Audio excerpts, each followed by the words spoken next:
तभी हरियाणा के किसानों को भाजपा पर भरोसा होता है। साथियों, हरियाणा के किसान हो या युवा, उनका भविष्य भाजपा सरकार में ही सुरक्षित है। बीते 10 साल में हरियाणा में भाजपा की सरकार है। हमारी सरकार पर, हमारे मुख्यमंत्री पर भ्रष्टाचार के कोई आरोप नहीं लगे। यहां भाजपा सरकार ने सरकारी नौकरियों में खर्ची और पर्ची को बंद किया।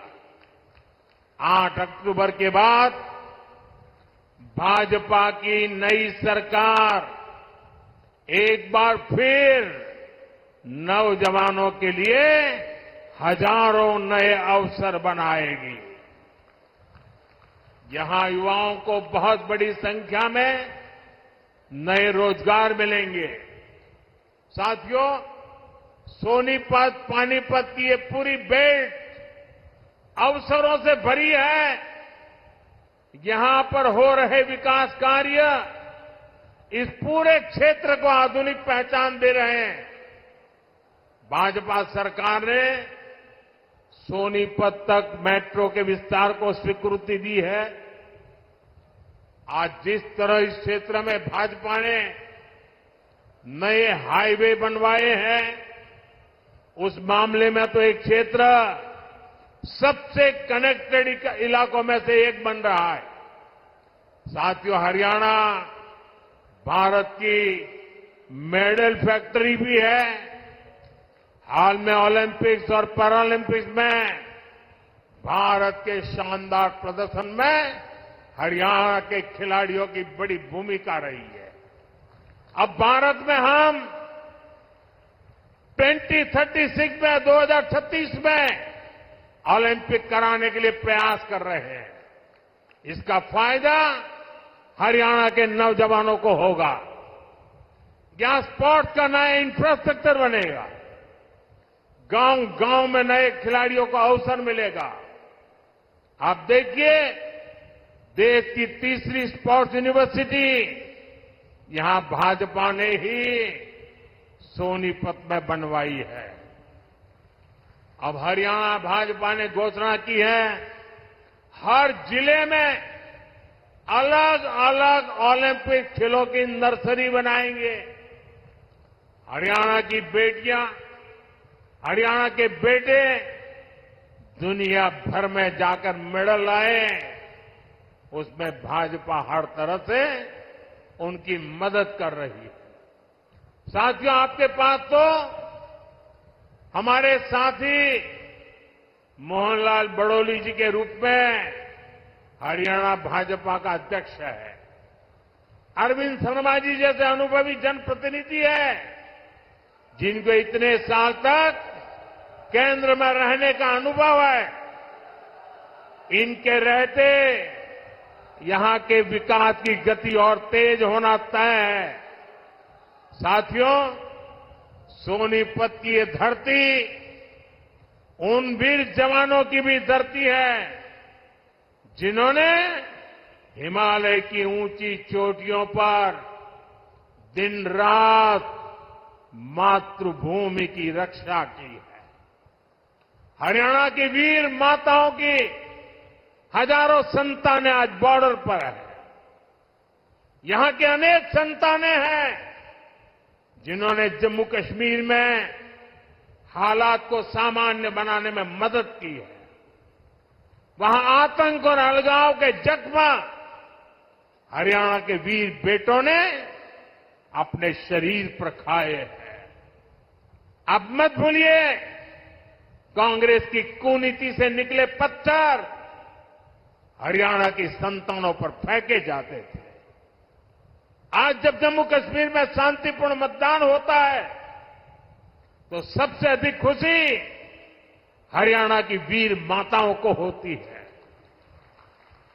लेकिन कांग्रेस और इसके साथियों को जम्मू कश्मीर में शांति पसंद नहीं है।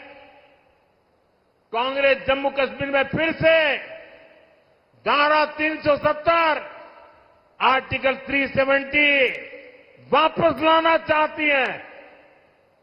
कांग्रेस जम्मू कश्मीर में आतंक और अलगाव को फिर से हवा देना चाहती है।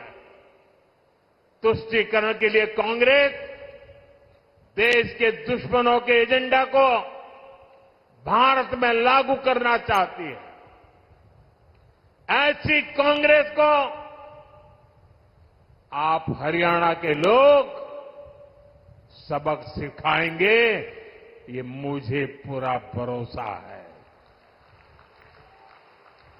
आर्टिकल 370 को वापस लाना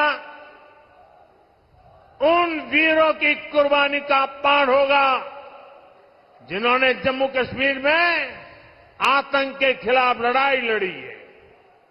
साथियों, कांग्रेस ने दलितों, पिछड़ों और शोषितों के साथ भी धोखा किया है। आजकल कांग्रेस के भीतर यहां जो सिर फुटोवल हो रही है, ये पुराने पाकों का ही परिणाम है। याद कीजिए, 2014 से पहले जब यहां कांग्रेस का राज था, जब हुड्डा जी यहां सीएम हुआ करते थे, तब ऐसा कोई साल नहीं था जब दलितों के साथ अन्याय नहीं होता था। अनेक दलितों को जान से हाथ धोना पड़ा। दलित परिवारों की बहु बेटियों पर अत्याचार होते थे। हर कोई जानता था कि दलितों के खिलाफ इस घिनौने खेल को कांग्रेस ही खाद पानी देती है।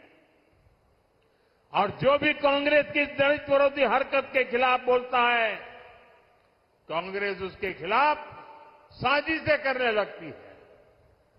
ये आज हरियाणा का दलित समाज एक बार फिर हरियाणा के अंदर कांग्रेस का जो ड्रामा चल रहा है, उसे देख रही है।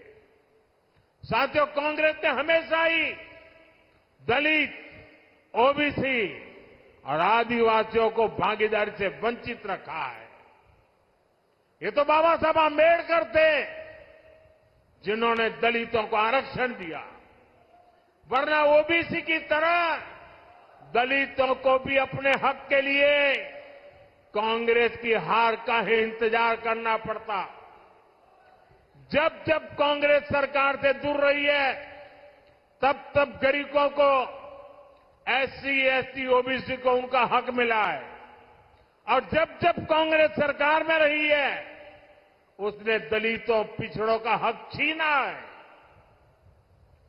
कांग्रेस के शाही परिवार से जो भी प्रधानमंत्री बना, उसने हमेशा आरक्षण का विरोध किया है। आरक्षण का विरोध, आरक्षण से नफरत, ये कांग्रेस के डीएनए में है। इसलिए आज भी हम देखते हैं कांग्रेस के शाही खानदान की चौथी पीढ़ी भी आरक्षण को हटाने की बात कर रही है। आपको कांग्रेस की आरक्षण विरोधी चालों से सावधान रहना है। साथियों, बीजेपी ने दलित, ओबीसी और आदिवासियों को सही मायने में भागीदारी दी है। वंचित और पिछड़े समाज के हर व्यक्ति को भाजपा ने हमेशा आगे बढ़ाया। यहां हरियाणा में देखिए, हमारे नायब सिंह सैनी जी को भाजपा ने सीएम बनाया। इतने कम समय में ही इन्होंने पूरे हरियाणा के लोगों के दिल में जगह बनाई है। आज यहां लोग कहते हैं कि वो नायब सैनी एक किसान मजदूर का बेटा है। इसके किवाड़ लोगाताई 24 घंटे खुले रवे से। भाइयों और बहनों, कांग्रेस की सरकारों की एक और पहचान है, कांग्रेस सरकार अस्थिरता के लिए भी जानी जाती है। बीते कुछ सालों में ही जहां जहां इनकी सरकारें बनी, वहां यही दिखने को मिला है। कांग्रेस शासित हर राज्य में उनके मुख्यमंत्री और मंत्री झगड़ों में उलझे हुए हैं,